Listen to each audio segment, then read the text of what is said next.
Philippines के साथ Brahma's missile का रक्षा सौदा डिफेंस एक्सपोर्ट के क्षेत्र में भारत की पहचान मजबूत कर रहा है।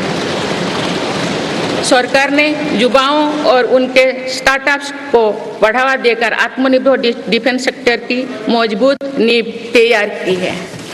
मेरी सरकार उत्तर प्रदेश और तमिलनाडु में 2 डिफेंस कॉरिडोर्स भी विकसित कर रही है। हम सभी के लिए एक खुशी की बात है कि पिछले वर्ष हमारी सैन्य जरूरतों की लगभग 70% खरीद भारतीय उद्योगों से ही की गई है। हमारी सेनाओं ने 500 से अधिक सैन्य साजो सामान को विदेशों में नहीं मंगाना तय किया है। ये सभी हथियार और उपकरण अब सिर्फ भारतीय कंपनियों से ही खरीद की जाएगी। मेरी सरकार ने सैनिकों के हितों को भी हमेशा प्राथमिकता दी है। तभी 4 दशक के बाद 1 रैंक 1 पेंशन को लागू किया गया है। इसके तहत अब तक 1,20,000 करोड़ रुपया दिए जा चुके हैं। शहीद सैनिकों के सम्मान के लिए सरकार ने कर्तव्य पथ के एक छोर पर नेशनल वॉर मेमोरियल की स्थापना भी की है। ये प्रयास केवल वीर जवानों के प्रति कृतज्ञ राष्ट्र का नमन ही नहीं है, बल्कि राष्ट्र प्रथम की अनवरत प्रेरणा का स्रोत भी है। माननीय सदस्यगण, मेरी सरकार देश के हर युवा को बड़े सपने देखने और उन्हें साकार करने के लिए जरूरी माहौल बनाने में जुटी है। बीते 10 वर्षों में ऐसे हर अवरोध को हटाया गया है जिसके कारण युवाओं को परेशानी थी। पहले अपने ही प्रमाण पत्रों को अटेस्ट करने के लिए युवाओं को भटकना पड़ता था। अब युवा सेल्फ अटेस्टेड करने का काम कर रहे हैं। केंद्र सरकार की ग्रुप सी ग्रुप डी भर्तियों से इंटरव्यू को खत्म किया गया है। पहले जो विद्यार्थी सिर्फ भारतीय भाषा में पढ़ाई करते थे उनके साथ अन्याय की जाती थी। मेरी सरकार ने नई राष्ट्रीय शिक्षा नीति लागू कर इस अन्याय को दूर करने के लिए कदम उठाए हैं। युवाओं को अब भारतीय भाषा में इंजीनियरिंग की पढ़ाई का विकल्प भी मिला है। विगत 10 वर्ष में देश में 7 नई IIT, 16 IIIT, 7 IIM, 15 नए एम्स, 315 मेडिकल कॉलेज और 390 विश्वविद्यालय स्थापित किया गया है। मेरी सरकार इन संस्थानों को और मजबूत बनाकर आवश्यकता के अनुसार इनकी संस्था को भी बढ़ाएंगे। सरकार एक डिजिटल विश्वविद्यालय बनाने की दिशा में भी काम कर रही है। अटल टिंकरिंग लैब्स, स्टार्टअप इंडिया और स्टैंडअप इंडिया जैसे अभियान हमारे युवाओं का सामर्थ्य बढ़ा रहे हैं। इन्हीं प्रयासों से आज भारत दुनिया का तीसरा सबसे बड़ा स्टार्टअप इकोसिस्टम बन चुका है। माननीय सदस्यगण, सरकार का ये निरंतर प्रयास है कि देश के युवाओं को अपनी प्रतिभा दिखाने का उचित अवसर मिले। सरकारी भर्ती हो या फिर परीक्षाएं, सुनिए, परीक्षाएं किसी भी कारण से इनमें रुकावट आए, ये उचित नहीं है। इनमें शुचिता और पारदर्शिता बहुत जरूरी है। हाल ही में कुछ परीक्षाओं में हुई पेपर लीक की घटनाओं की निष्पक्ष जांच और दोषियों को कड़ी से कड़ी सजा दिलवाने के लिए मेरी सरकार प्रतिबद्ध है। इससे पहले भी हमने देखा है कि कई राज्यों में पेपर लीक की घटनाएं होती रही है। इस पर दलीय राजनीति से ऊपर उठकर देशव्यापी ठोस उपाय करने की जरूरत है। संसद ने भी परीक्षा में होने वाली गड़बड़ियों के विरुद्ध एक सख्त कानून बनाया है। मेरी सरकार परीक्षाओं से जुड़ी संस्थाओं, उनके कामकाज के तरीके, परीक्षा प्रक्रिया सभी में बड़ी सुधार करने की दिशा में काम कर रही है। माननीय सदस्यगण, मेरी सरकार ने युवाओं की राष्ट्र निर्माण में भागीदारी और बढ़ाने के लिए मेरा युवा भारत माय भारत अभियान की शुरुआत भी की है। इसमें अब तक 1.5 करोड़ से अधिक युवाओं का पंजीकरण हो चुका है। इस पहल से युवा में नेतृत्व कौशल और सेवा भावना का बीजारोपण होगा। आज हमारे युवाओं को खेलों में भी आगे बढ़ने के नए अवसर मिल रहे हैं। मेरी सरकार के प्रभावी प्रयासों का परिणाम है कि भारत के युवा खिलाड़ी वैश्विक मंचों पर रिकॉर्ड संख्या में मेडल्स जीत रहे हैं। कुछ ही दिनों बाद पेरिस ओलंपिक्स में भी शुरू होने वाले जा रहे हैं। ओलंपिक्स में देश का प्रतिनिधित्व करने वाले हर खिलाड़ी पर हमें गर्व है। मैं उन्हें अपनी शुभकामनाएं देती हूँ। इन उपलब्धियों को और आगे ले जाने के लिए भारतीय ओलंपिक संघ 2036 ओलंपिक्स खेलों की मेजबानी की तैयारी भी कर रही है। माननीय सदस्यगण, जुलाई की 1 तारीख से देश में भारतीय न्याय संहिता भी लागू हो जाएगी।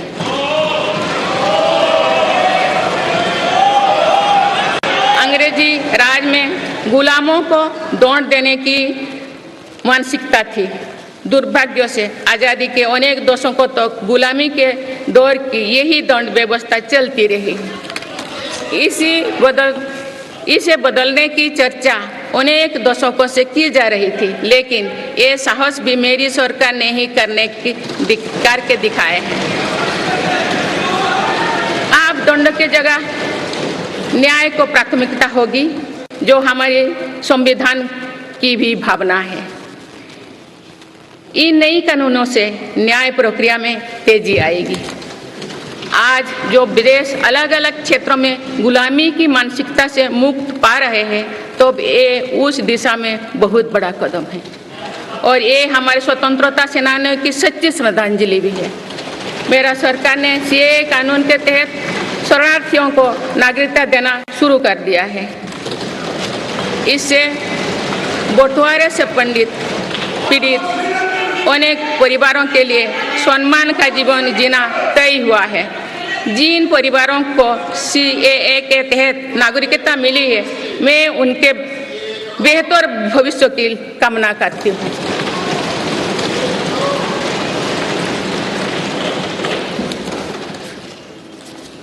माननीय सदस्यगण, मेरी सरकार भविष्य निर्माण के प्रयासों के साथ ही भारतीय संस्कृति के वैभव और विरासत को फिर से स्थापित कर रही है। हाल में नालंदा यूनिवर्सिटी के भव्य कैंपस के रूप में इसमें एक नया अध्याय जुड़ा है। नालंदा सिर्फ एक यूनिवर्सिटी मात्र नहीं थी, बल्कि वे वैश्विक ज्ञान केंद्र के रूप में भारत के गौरवशाली अतीत का प्रमाण थी। मुझे विश्वास है कि नई नालंदा यूनिवर्सिटी भारत को ग्लोबल नॉलेज हब बनाने में सहायक सिद्ध होगी। मेरी सरकार का ये प्रयास है कि भावी पीढ़ियों को हजारों वर्षों की हमारी विरासत प्रेरणा देती है। इसलिए पूरे देश में तीर्थस्थलों को आस्था और आध्यात्म के केंद्रों को सजाया संवारा जा रहा है। माननीय सदस्यगण, मेरी सरकार विकास के साथ ही विरासत पर भी उतना ही गर्व करते हुए काम कर रही है। विरासत पर गर्व का ये संकल्प आज अनुसूचित जाति, अनुसूचित जनजाति, वंचित वर्ग और सर्व समाज के गौरव का प्रतीक बन रहा है।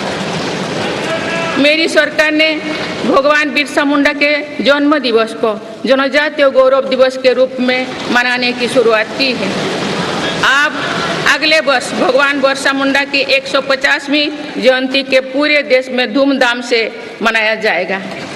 देश रानी दुर्गावती की 500वीं जयंती को भी व्यापक स्तर पर मना रहा है।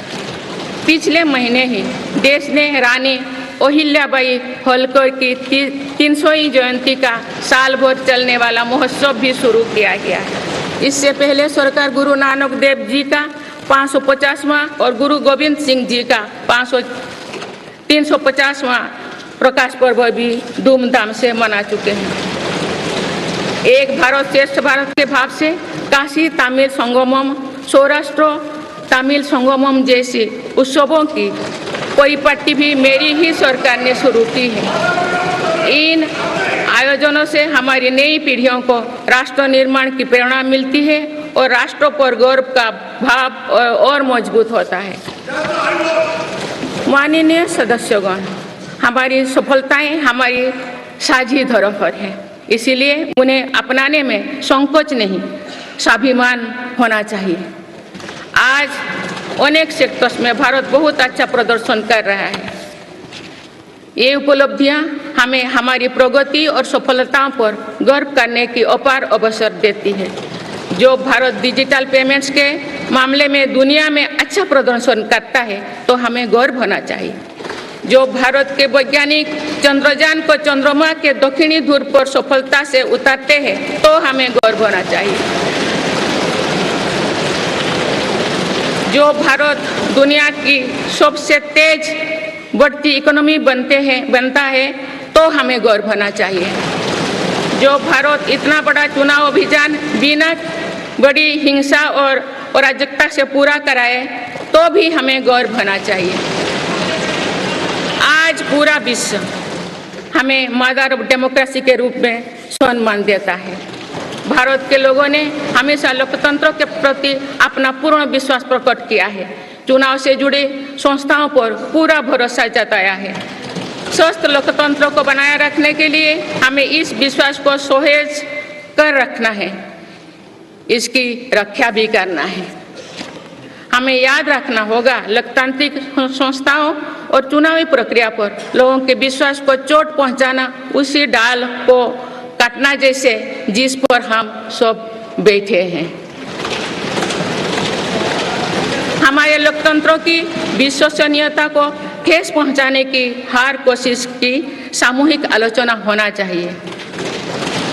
हम सभी को वो दौर याद है जो बैलेट पेपर छीन लिया जाता था, लूट लिया जाता था। मतदान प्रक्रिया को सुरक्षित बनाने के लिए ईवीएम को अपनाने का फैसला किया गया था। पिछले कई दशकों में ईवीएम में सुप्रीम कोर्ट से लेकर जनता की अदालत तो खार कसौटी को पार किया है। माननीय सदस्यगण, मैं आप सभी सदस्यों से अपनी कुछ और चिंताएं भी साझा करना चाहती हूँ। मैं चाहूँगी कि आप सभी इन विषयों पर चिंतन मनन करके इन विषयों पर ठोस और सकारात्मक परिणाम देश को दें। आज की संचार क्रांति के युग है।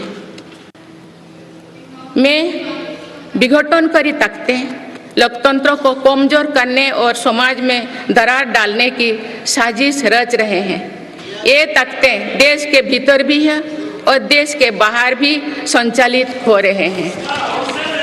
इसके द्वारा अफवाह फैलाने का, जनता को भ्रम में डालने का, मिस इन्फॉर्मेशन का सहारा लिया जा रहा है।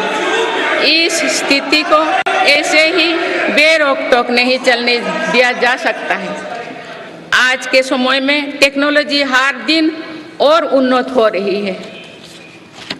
ऐसे में मानवता के विरुद्ध इनका गलत उपयोग बहुत घातक है।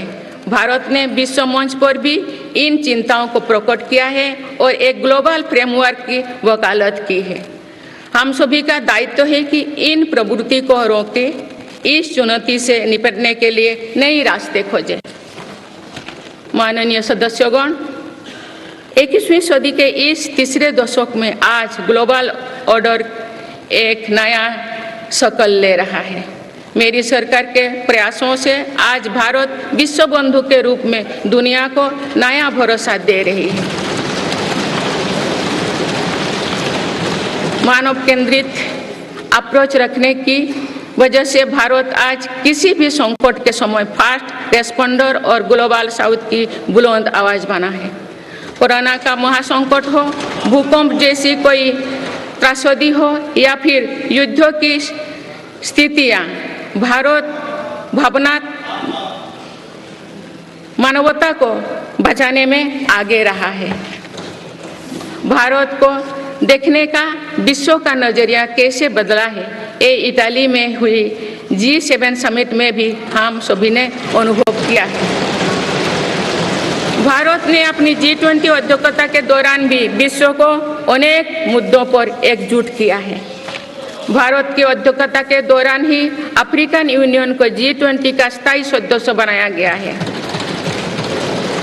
इससे अफ्रीका महाद्वीप के साथ साथ पूरे ग्लोबल साउथ का भरोसा मजबूत हुआ है। नेबरहुड फर्स्ट पॉलिसी में चलते हुए भारत ने पड़ोसी देशों के साथ अपने रिश्तों को मजबूत किया है। 7 पड़ोसी देशों के नेताओं का 9 जून को केंद्रीय मंत्रिपरिषद के शपथ ग्रहण समारोह में भाग लेना मेरी सरकार की इस प्राथमिकता दर्शाते हैं। भारत सबका साथ सबका विकास की भावना के साथ इंडो पैसिफिक क्षेत्रों के देश के साथ भी सहयोग बढ़ा रही है। पूर्वी एशिया हो या फिर मिडिल ईस्ट और यूरोप, मेरी सरकार कनेक्टिविटी पर बहुल बल दे रही है। भारत के विजन ने ही India Middle East Europe economic corridor को आकार देना शुरू किया है। ये कॉरिडोर 21वीं सदी के सबसे बड़ी गेम चेंजर में एक सिद्ध होगा।